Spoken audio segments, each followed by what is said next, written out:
problème principal, c'est que nous c'était une forêt tropicale. Et pas besoin d'aller regarder l'Amazonie ou ailleurs. Hein. Pose-nous la question, en 3 siècles, une forêt tropicale a été totalement détruite, et jusqu'à quel degré il doit continuer. Et c'est là qu'il y a le problème.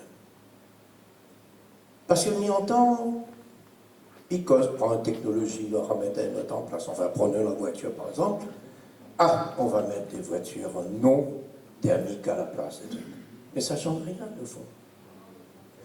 Personnellement, je pense qu'il faut porter la réflexion.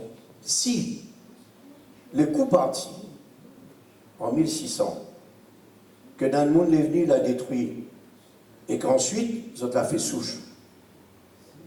Mais nous, nana, n'y porte tout ça. Comment rétablir le coup parti? Eh bien, il faut rendre à la nature les conneries qu'on a commises. Déjà, remettre en état les zones lacustres, les espaces sensibles, et ça, les fondamentaux. Sinon, il pourra causer ce que l'on veut, et ça va nous péter sur la figure. On va dire, ah, on va aller chercher des pompiers, des secours à Paris pour voir comment on sort les gars de la difficulté. Non. Et toute l'économie que les détruit par rapport aux inondations, les incendies, les sécheresses et tout, on y croit qu'il n'y arrivera pas, non. Mais qui ça l'a partie fait? La ville de Saint-Gilles, l'Ermitage. Moi, j'étais marmaille, moi, j'étais viens là, il n'avait rien que la forêt. Et puis, à un moment donné, quelqu'un a dit, ben, écoute, il est banquier, donc on va urbaniser le coin. Mais ça, c'était du marécage. Saint-Paul, la ville de Saint-Paul est menacée de noyade. Saint-Leu est pareil. Sainte-Suzanne, c'est pareil. Et nous, on est là, on regarde et on compte les trucs.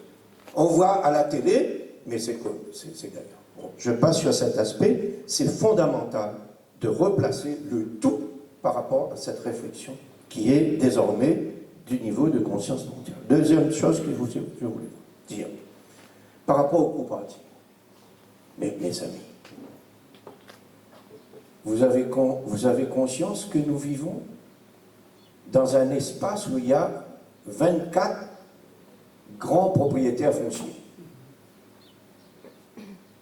C'est les 24 maires qui fait la pluie et le beau temps. Et les territoires sur lesquels sont-ils est, pour l'essentiel, 21 sur 24 l'a été fait dans les siècles, l'esclavage et juste après. C'était des grandes propriétés. À l'époque, c'était le gros propriétaire terrien qui devenait maire. Et en devenant maire, lui transférer dans la sphère publique les relations qu'il avait dans la sphère privée. Et ça continue. Je suis propriétaire. Ma commune, mes employés, etc., etc. Le siècle dernier, sur un siècle, il y a eu seulement la création de 3 communes. Et vous croyez que c'est...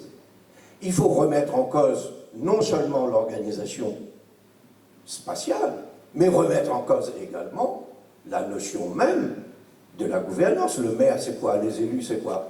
Le crime, c'est d'avoir salarié des élus. Moi, j'étais dans une époque où je suis rentré en politique avec des idées généreuses, où les élus n'étaient pas payés. J'étais à la région où il n'y avait pas d'indemnité, on avait des jetons de présence. Vous vous rendez compte? On ne va pas me faire croire que les choses étaient comme ça et que ça a toujours été comme ça. Non, remettons les choses en ordre. Et prenons dans ce qu'il y a, ce qui est de positif, pour corriger les coups partis. Voilà ce que je voulais dire, c'est 2 sujets qui est au fond.